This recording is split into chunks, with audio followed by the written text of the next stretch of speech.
Coach, the depth of your team, is that kind of where you see this game, where you see the difference in this game? You played 10 in the first half. You had 9 people score.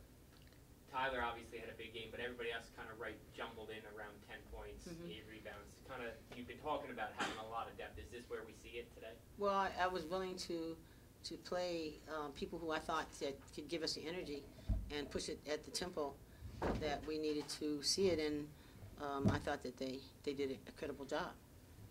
How about the points off turnovers, Coach? 21 to 4 is what this says. It didn't feel like one of the. I mean, I guess there was that one span where your defense really turned it up, and that's, I guess, kind of where you won the game. That it was back and forth, and then 2 minutes. Yeah, I thought that we got off on the wrong footing right from the beginning. We weren't in sync. You know, we weren't running the floor hard. We weren't looking both ways. And to credit SMU as well. I mean, they did a nice job of getting back and working with their zones and that. I mean, Coach does a great job of that. But for whatever reason, we try to run things a little bit short. I think that one of the other issues is that it was a very disruptive game. You know, you come down once or twice and then you got a foul, and so I guess that's their way of calling it. So I just thought that it was disruptive. Bree, you scored 6 points. It was 40. They were winning 37-36, and then you scored 6 straight points for your team.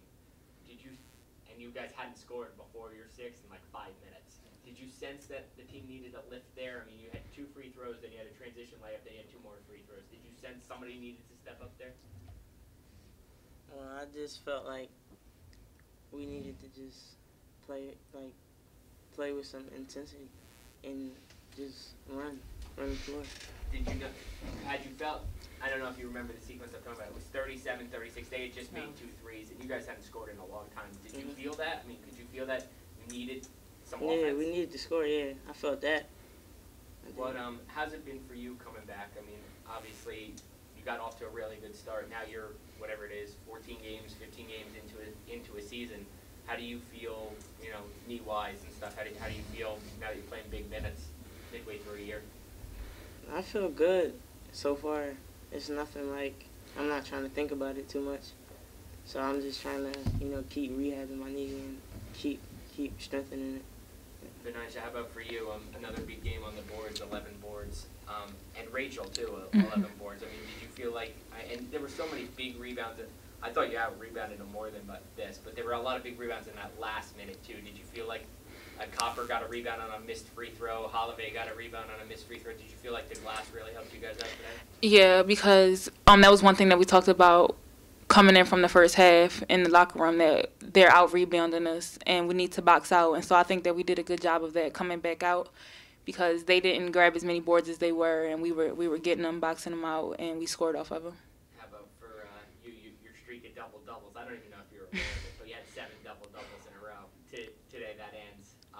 What was that? I mean, what was that like? Double-doubles are hard to get. You had 7 in a row. What was that like? The double-doubles are not getting it. You did both. I mean, did you just feel hot? Did you feel, you know what I mean? Did you feel for the last 2 weeks or whatever it was, like it was coming easier? I mean, yeah, it wasn't, you know, just go out, I need to get this double-double. It was more so me just doing what I had to do for our team in order for us to win. And that's all it was. And, I mean, it coming to an end, I mean, you know, of course I wanted the double-double. Anybody would. But, you know, I'm not going to dwell on it. We got the win, and I'm happy for that. And for both of you guys, the lift you got from Tyler, how is she? I mean, you were both freshmen at one point. You were both highly recruited freshmen at one point. What has she been able to come in and do for this team that not everyone is able to do? You know, she scores, and I think she does a really good job of, you know, not letting things really affect her so that she gets down on herself. I mean, she has some freshman mistakes. We all did. But I don't think that they hold her back to the point where she, you know, it takes away from her game. So I think she does a really good job of that. She stepped up a lot, which we needed, because with a lot, you know, without her games that she's had, a lot of points and everything, we may not have won. So I think she's doing a really good job. Anything you want to add to that? Say that.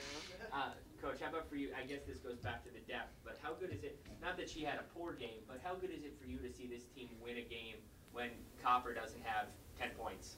I mean, she's obviously played so well for you guys. How good is it to see a team win when your leading scorer doesn't have her typical game? I think that a strength of any team is the ability for other members of the team to step up. I mean, it's not one person. And you saw games where Precious stepped up and knocked big threes down. You just saw, Bree do that. In fact, she was a leading scorer. Tyler and she. So what we expect is that each person has a value that we intend to, and we must have a great effort, and that's the most important thing. But we value each member of our team. And when you have that and we're working together, then this is pretty special because we don't have to count on just 5 people or 3 people. Other people can make a difference.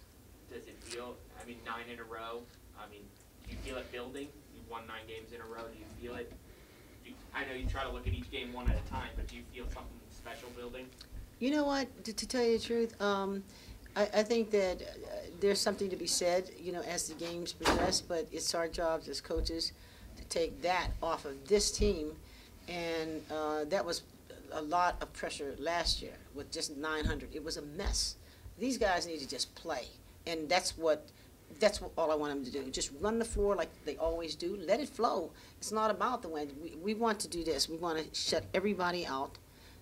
From the outside, family, friends, relatives, everybody, and just focus within ourselves, and do what we are supposed to do, and do what we have come to expect of one another, and not to put any more on it or any less on it. But I think that when they're playing free, then we're fine. But I think that for what it's worth, to hear 9 in a row, 10 in a row, and that begins to tighten up a little bit, but I'm going to keep that free, and we've got a big game coming up with Memphis. That's what we know we've got to do. If just one of the girls could answer that too, and that's it. Do you feel like the 9 in a row? Do you feel like you're putting wins on top of wins? I know you try to look at each one at a time, but does it feel like something special is building? Yeah, we definitely have something special building. That's not something that we notice just from the wins. It's just. We noticed that because the difference that we have this year from last year, and to be honest, I didn't know how many wins we had in a row. We don't come and think about whatever. I don't know whatever, and 2, but I think that we just do a good job of not really pressuring ourselves and not worrying about what we've done. We just look to move forward. Thank you so much.